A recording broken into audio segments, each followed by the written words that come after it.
I'm Matt from Tubby Tarot. Welcome to Book Chat. This is our first video in the series, so I really hope everything runs smoothly, and I really do hope that you enjoy what I have to say today. So, those amazing Victorians, those skittish, repressed men and women who covered table legs and chair legs with fabric so that the sexual, erotic thoughts that could be directed towards chair and table legs would not excite the male and arouse him to do dastardly things. It really was a very, very strange time period in our history. And the books that I want to talk about today are all three from this particular period. And they are, in my opinion, the three go-to Gothic books, Gothic horror books, that anybody who is interested in Gothic horror, anybody who would like to start reading Gothic horror, these are the three books that I'm going to recommend you start with. You know these books. I don't have to really introduce them. You know the stories, but I want to kind of excite you about these books, and I'd love for you to actually read them. And if you have read them, go and read them again because they're so good. So the first book was written by a chick called Mary Shelley, and it's called Frankenstein, and it was written in, I've got my dates here, got my dates written down. It was written in 1818, which is a fucking age ago. I mean, seriously, like, this chick sat with her husband and some other dude, and they decided they're going to make up some horror stories, and they had this bet, okay? Anyway, she kind of won the bet because she came up with this incredible story about this Dr. Frankenstein who steals a whole lot of body parts and creates this like monster out of all these body parts, stitches them together, zaps the dude with lightning, and the monster comes alive. Now, yes, the monster's name is not Frankenstein, it's the doctor's name who's Frankenstein. The monster is simply the monster. He's actually not even given a name in the book. So here we got this crazy freaking giant monster on the loose, and he commits some really awful things. He kills and he steals and he does some like horrible things. There's one killing that he does in the book, in the story, that is just horrendous. It's awful.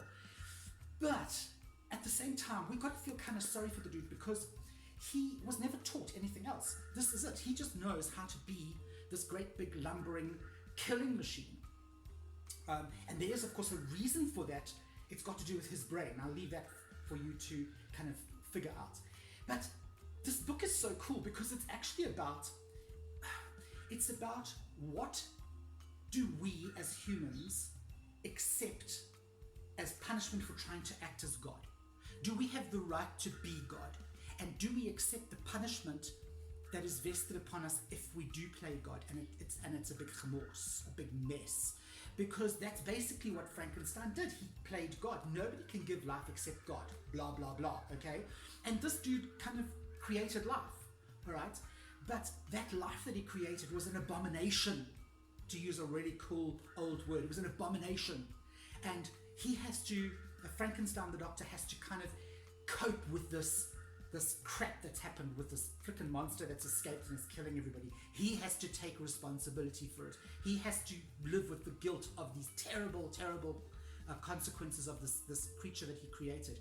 And that is basically what Mary Shelley is saying is, do we have the right to play God?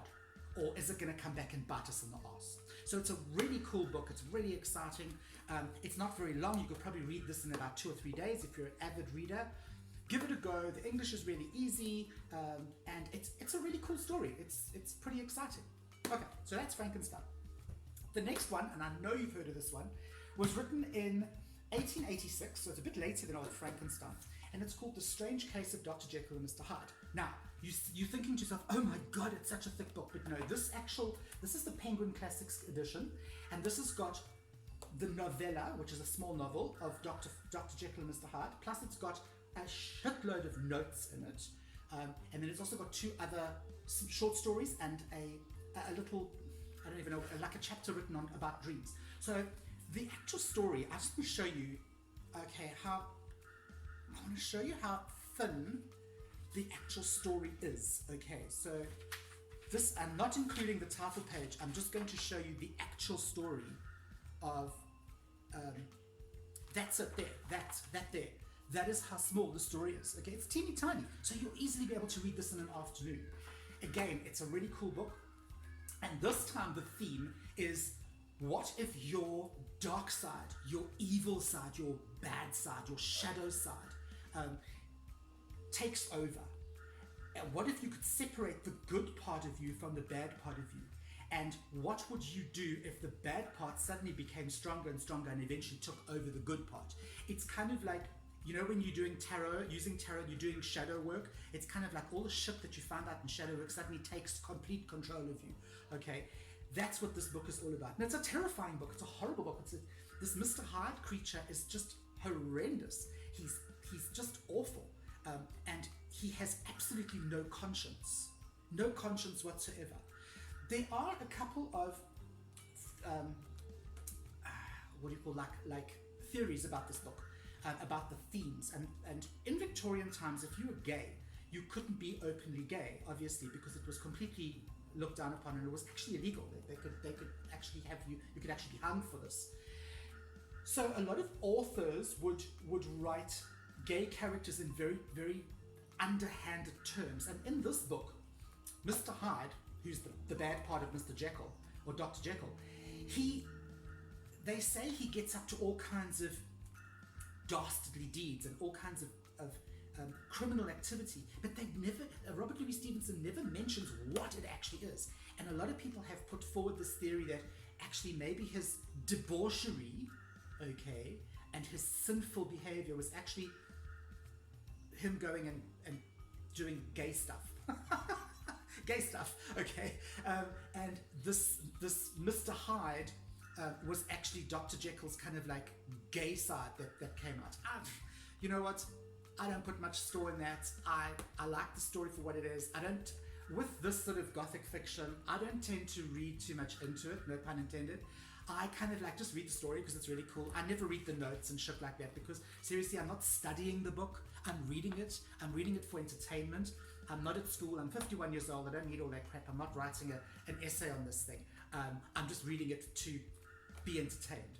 Okay, so that's the story of Dr. Jekyll and Mr. Hyde by Robert Louis Stevenson. If you are going to get a copy and you are interested in the other two stories, get the Penguin Classic, okay? It's really cool. And I kind of like the picture as well, the fun cover. Okay, so that is the second one. And of course, the third one, I'm not even going to have to say anything about this. Dracula. Now, Dracula was written in 1889 by Bram Stoker. What I want to tell you about Dracula is I find the character of Dracula incredibly one-dimensional. I'm not a huge fan of the character Dracula. I think he doesn't really have any, yeah, he's spooky and he's scary, but he doesn't have any real pizzazz in the book. He's just kind of like, I almost find him to be a MacGuffin for the actual story. If you don't know what a MacGuffin is, go and look it up, okay? I don't have time to explain to you now. But I find him a MacGuffin to the actual story of Mina Harker. And I find the character of Mina Harker in this book to be the most interesting character. Now, a quick synopsis: Dracula falls in love with a picture of this other dude's fiance, Mina Harker, because she looks like his dead freaking wife from 500 years ago, because, you know, Dracula's immortal. And he trots across, gets on a ship, puts himself into the coffin, puts himself on the ship, travels across to England, where he proceeds to woo and basically feed off poor old Mina and her friend. He basically sucks them dry. He's such a fiend, and of course the stuff that he does is like pretty hectic. There's this whole kind of like horror element, and there's loads of blood and gore and guts in this. And then there's also this whole, literally the entire book, right from the start, there's this underlying sexual tension, which, again, the Victorians were, oh my word, I'm so sorry, my neighbor's dogs have just had puppies, and I think that they're all fighting over the babies. But getting back to Dracula, I think that the Victorian writers of the day could not actually express certain things. They couldn't write openly about homosexuality or or any kind of vice, drug taking, that sort of thing. So a lot of the way they wrote this stuff is by kind of fitting it into the narrative, like weaving it in without being explicit.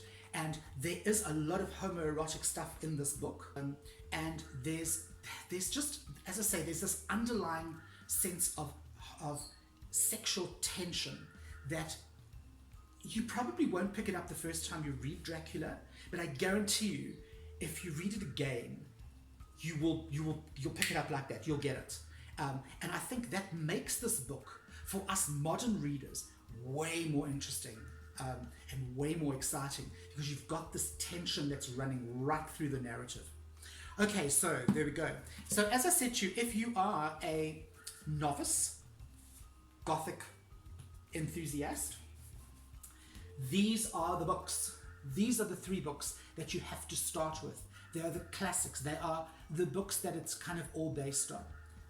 They are not the earliest versions of Gothic books. We will be discussing those in future episodes. But these are the 3 essentials. This is the cornerstone reading of anybody who wants to get into Gothic literature or Gothic fiction.